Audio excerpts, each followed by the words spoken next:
Many people here on Delmarva are just starting to dry out after Sandy left their homes and businesses underwater. And even if Sandy didn't leave you flooded, at one time or another, you may have had to deal with water damage in your home. And while it might look like you've taken care of the problem, looks can be deceiving. Bob Mitchell is the director of the Worcester County Environmental Programs. Bob, thank you for joining us. Appreciate you coming in this morning. Now, it looks like, for the most part, one would think we're done with the impact from Sandy.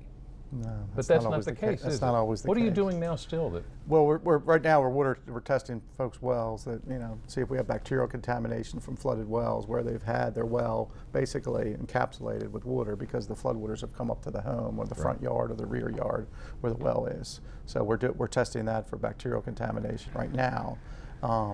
Health department's probably fielding calls as well on the mold issue too. That's another problem right now. Yeah, a lot of people may not realize that they have mold in their home. Yeah, sometimes it's hidden. You first want to dry out, and then if you don't dry out completely, that's when the mold creeps in. So, in other words, we might not necessarily, like this picture here, we might not necessarily see it. No, some of this is behind the surface. Usually the carpets you can't save if you've been inundated with water. That's when the mold creeps up. I mean, throw rugs you can pull up and wash, Oriental rugs and the like. Afghans, you have to take them to a professional cleaner to see. But if you leave the wet surface underneath is where it starts. Now, what kind of mold are we talking about? Because I know there are different types. Well, I mean, molds comes in your house in a variety of ways. The spores are always there. The moisture is the additive thing. You have food, which are organic compounds, your wood, your fabrics, and then your construction materials. But then you have the addition of water, and that's where it causes.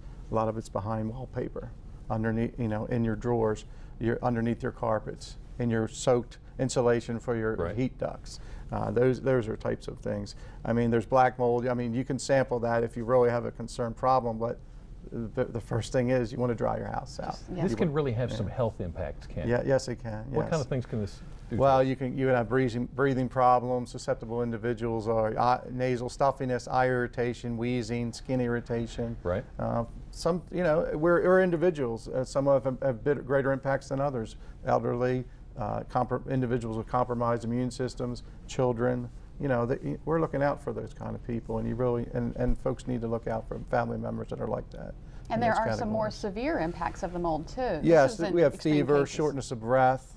We have mold infection in the lungs. You're breathing in these spores. If they, hopefully you've taken care of the problem, but if you haven't, that's what could creep up later on down the road. This is what it can do to you. And it can do this to you, and it can do this to your house too. There's some pretty severe impacts on the house as well. Yes.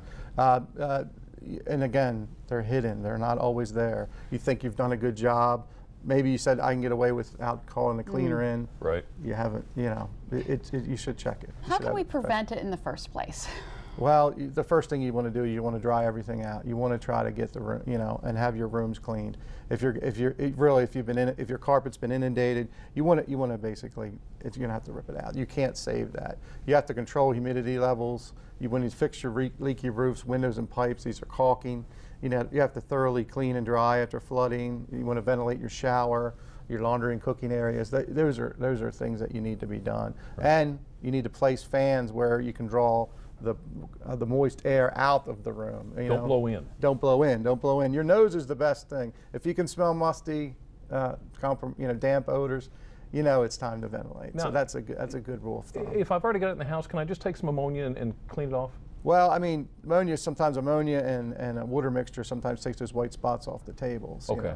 That's an old tale, but chlorine is usually the disinfectant, and that's usually in most household cleaners too. I mean, you can use a combination. I mean, you want to clean it, you want to dry it, you want to clean it, and then put the wax on and make it look nice. That's the big thing right there. Yeah. Thank you for great information. Yeah, that is great information. I know what I need to check on now. Yeah, and if you would like more information on mold cleanup and prevention, go to delmarvalife.com and click on the show tab.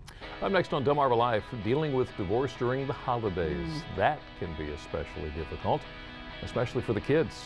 Steps you can take to make it a happy holiday for everyone. We'll be right back.